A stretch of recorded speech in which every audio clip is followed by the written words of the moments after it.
everyone, praise the Lord. Welcome to this official too. I'm very happy to see you all in this new Prophetic 2026. S நம்ம எல்லா வருஷமும் ஒரு முடிவுக்கு வரும்போது இல்லை ஏதாவது ஒரு வேலை செய்யும் போது முடிவுக்கு வரும்போது இல்லை ஏதாவது ஒரு விஷயத்த நம்ம ஆரம்பித்து அது முடிவுக்கு வரும்போது முடிய போகுது அப்படின்னு சொல்லி ஒரு சாட்டிஸ்ஃபேக்ஷன் ஃபீல் வரும். சில விஷயம் முடியும் போது கொஞ்சம் கஷ்டமாக இருக்கும். சில விஷயங்கள் முடியும் போது நம்ம மனசுக்கு ரொம்ப ரொம்ப சந்தோஷமாக இருக்கும். அப்பாடா ஒரு வழியாக இது முடியுது அப்படின்னு.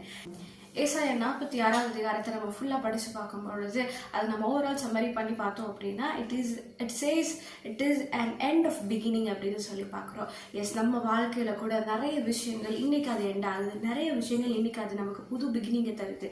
எஸ், நம்மளோட ஓல்ட் பேட்டர்ன்ஸ் ஆஃப் லிவிங்காக இருக்கலாம், இல்லை நம்ம ஓல்ட் சின்ஸாக இருக்கலாம், எல்லாமே ஒரு எண்டுக்கு வந்து நிற்குது.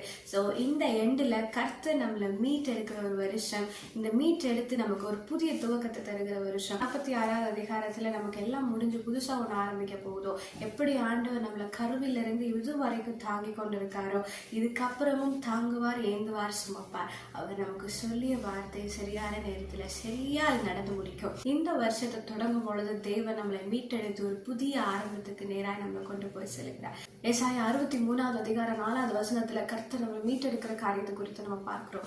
இந்த வருஷத்துல நம்மளுடைய பழைய வாழ்க்கையிலிருந்து கர்த்தர் நம்மளை மீட்டெடுத்து புதிய வாழ்க்கைக்கு நேராக கொண்டு போகிறார். நம்முடைய பழைய ஆசீர்வாதங்கள் எல்லாத்திலிருந்து நம்மளை மீட்டெடுத்து புதிய ஆசீர்வாதத்துக்கு நேராக கொண்டு போகிறார். So we all wishing you very happy and prosperous, blessed New Year 2026. Thanks for watching. See you on next video.